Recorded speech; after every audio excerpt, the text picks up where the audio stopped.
Okay, hello po, Attorney Tam ha? Andito ako ngayon sa Tacloban ulit. Paborito ko mag-vlog pag nandito ako sa Tacloban. Basta hihiring ko dito sa RTC. Ayun, pupunta ako ron sa MTC, pa-follow up ko lang isang case ko din.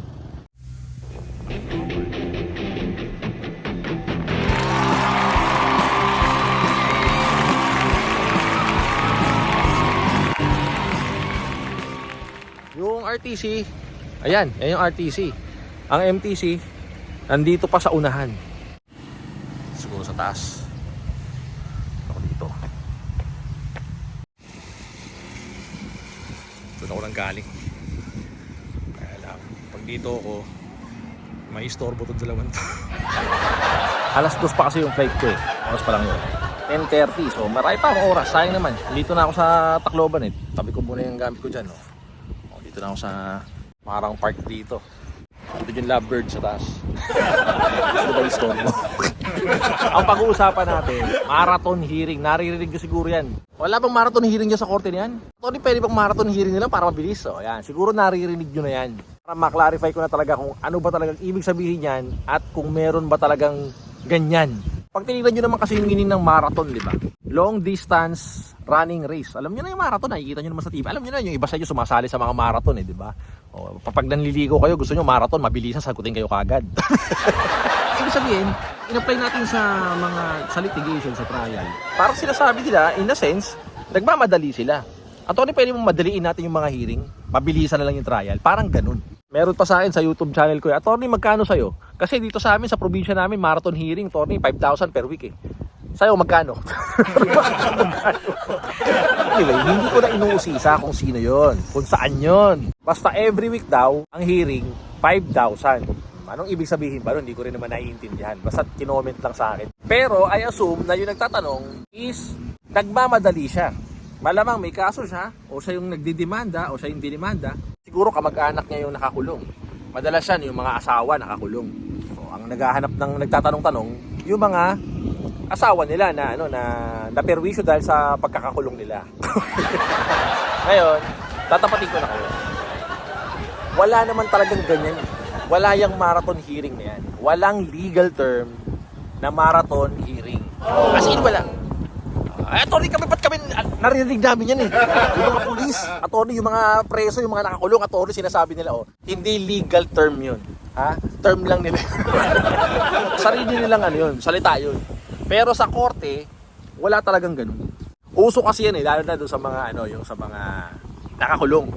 Pag sila nag-uusap, meron silang mga sarili nilang mga terms. Para yung sa akin, ang bilis, marathon hearing kami.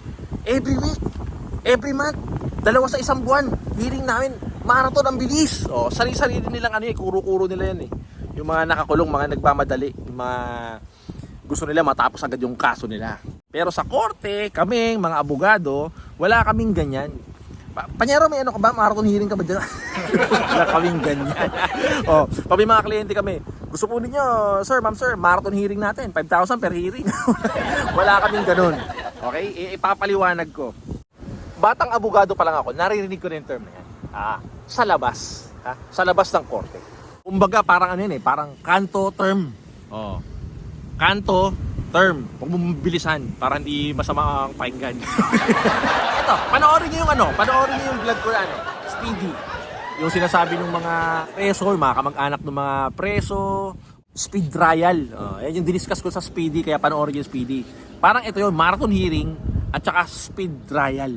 Next question, attorney, paano ba yung marathon hearing at magkano ba talaga yan?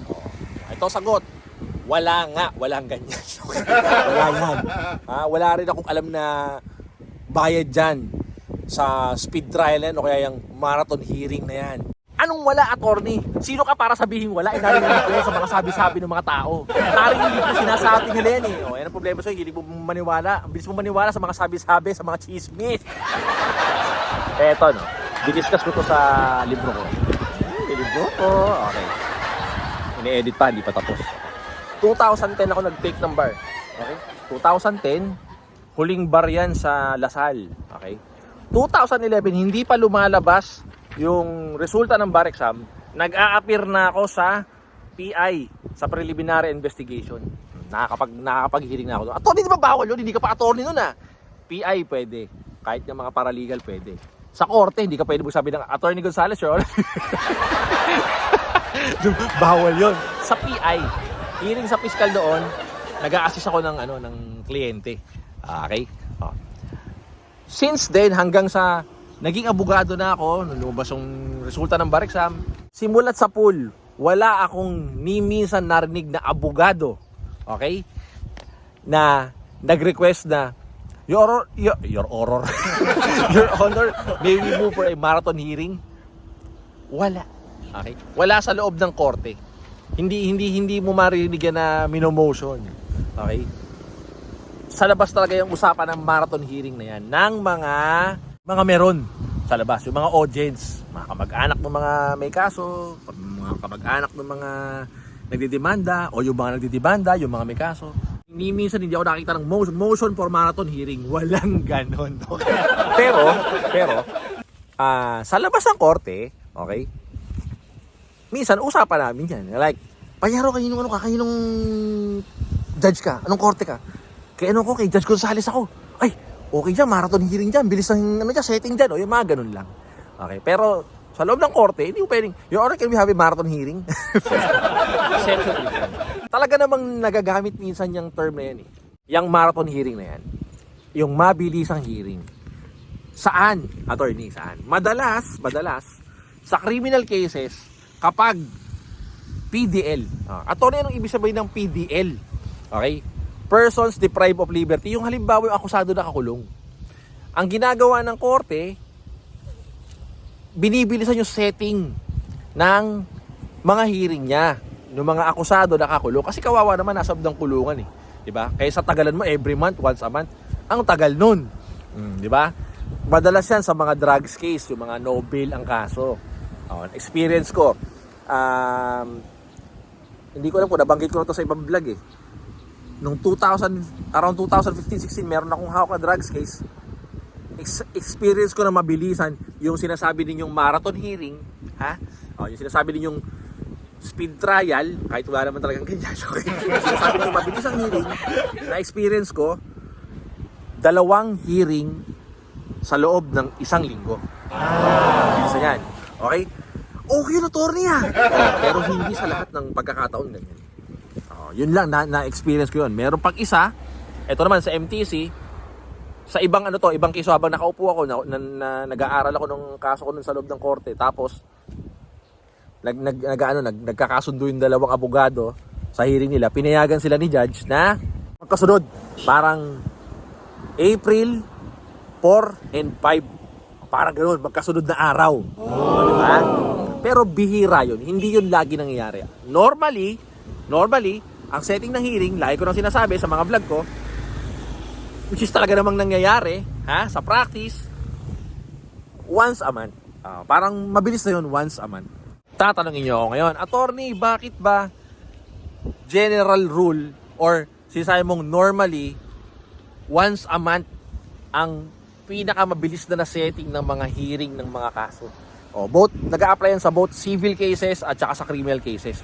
Normal, 1 hearing lang sa 1 buwan. Normal yan. Pero may mga exceptional, yung mga sinabi ko kanina. Okay. Bakit ganun? Hindi na natin sasagutin dito sa vlog na to. Para hindi tayo masyadong mahaba. Pero, i-refer ko sa'yo itong vlog ko na to.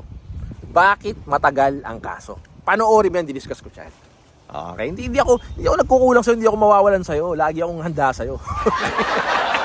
Pagkatapos ng speed trial, speedy, panoorin mo. Eto, kasi isama nyo sa listahan ninyo, maglista kayo, magsipag kayo para madagdagan yung kaalaman ninyo. Panoorin mo. Sundutan mo kaagad, ha? Tumayo na ako. Sakit na ng puwet ko. Dito ako nakaupo, yan. Binuhat ko lang yan, galing dito yan, binuhat ko yan. May magalit pa nga. Lipat ko para may maupuan ako. Tayo lang muna ako. Anyway, final point, no? Attorney, yan yung sinasabi mo kanina na may nagtanong sa'yo na 5,000 per week daw. Marathon hearing. Hindi ko alam yan. Dahil walang ganyan dito sa experience ko. Sa ilang taon ko na experience, kaya na bahala magbilang, ha? Kung magaling ka sa math. Sinabi ko na kanina kung kailan ako nag-bar exam. Okay? Wala talagang ganyan yung babayaran mo para marathon hearing. No. Hindi ko alam yung mga ganyan. May nagtanong na sa YouTube channel ko. Hindi ko alam kung totoo yun. Okay? Pero walang ganun. Wala talaga kasing term, ulitin ko, walang term na marathon hearing talaga. Legally speaking. Wala. Sa korte wala. Hindi namin ginagamit yan. Usapang kanto lang yan. Usapan lang sa labas nan. Yung marathon hearing na yun. Kaya yung speed trial. Kaya sabi ko panoorin nyo yung speedy. So, that concludes our topic for today. Our vlog for today. Ha? Uuwi na ako. Biyahe na ako pa Manila. Dos pa. Malayo pa. Pero, yun, lalakarin ko. Nainis nyo. Doon pa ako banda sasakay eh. Jeep ulit. Okay? So, ingat. God bless. Salamat ha. I hope may natutunan kayo ngayon dito sa topic natin. Okay? Nalaman nyo na. Yung marathon hearing yan ay isang kathang isip lamang. Ciao!